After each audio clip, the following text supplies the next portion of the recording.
আমি আপনাদেরকে এই অধ্যায়ে ফটোশপ CS4 এর নতুন ফিচার সম্পর্কে আলোকপাত করব। মূলত ফটোশপ CS4 কে পূর্ববর্তী সমস্ত ভার্সনের চেয়ে অনেক বেশি রিসোর্সফুল করা হয়েছে, অনেক ডায়নামিক করা হয়েছে এবং এর মধ্যে যে সমস্ত টুলস এবং কম্পোনেন্ট যুক্ত করা হয়েছে যা প্রফেশনাল ডিজাইনারদের জন্য খুবই ইফেক্টিভ।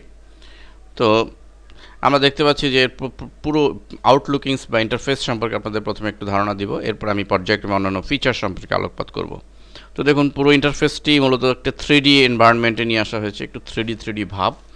তো অ্যাকচুয়ালি বর্তমান সমস্ত সফটওয়্যারগুলি নতুন আপডেট ভার্সনগুলো একটু 3D এনভায়রনমেন্টে নিয়ে আসা হচ্ছে পর্যায়ক্রমে।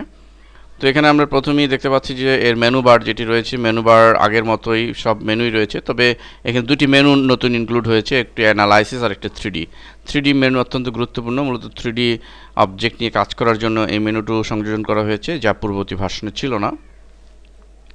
একইভাবে টুলস যেটি রয়েছে, টুলসটিও এখানে ইনক্লুড করা হয়েছে, আগের মতোই আছে, তবে এখানে কিছু নতুন টুল যুক্ত হয়েছে 3D নিয়ে কাজ করার জন্য। এই দুটি টুল আমি নেক্সট লেসনে এগুলো আলোচনা করব।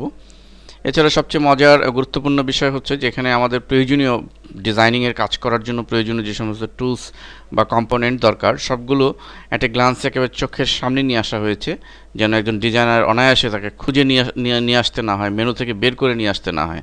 লাইক আমাদের ধরুন আমরা যখন অ্যাডজাস্টমেন্ট নিয়ে কাজ করি বা মাস্ক নিয়ে কাজ করি, এগুলো কিন্তু দেখুন একেবারে স্ক্রিনের ডান পাশে চোখের সামনেই সেট করে দেওয়া হয়েছে।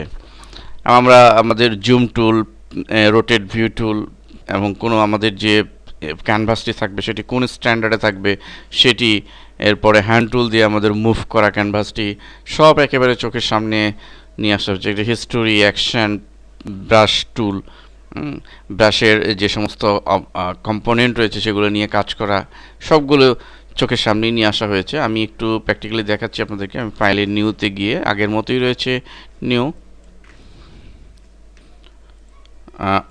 আমি একটি ক্যানভাস নিয়ে আসলাম।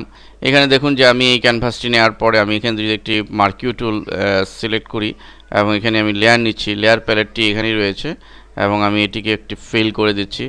দেখুন এখানে অ্যাডজাস্টমেন্টে ক্লিক করার সাথে সাথে অ্যাডজাস্টমেন্টে ব্রাইটনেস, কন্ট্রাস্ট যেগুলো কিনা ইমেজ মেনুতে ছিল এবং এখনও রয়েছে, কিন্তু যেহেতু এগুলো প্রায়শই ডিজাইনিং কাজে একেবারে কমন ইউজিং টুলস, সো এই টুলসগুলো একেবারে চোখের সামনে সেট করে দেওয়া হয়েছে যেন ডিজাইনারদের সহজ হয় কাজ করতে।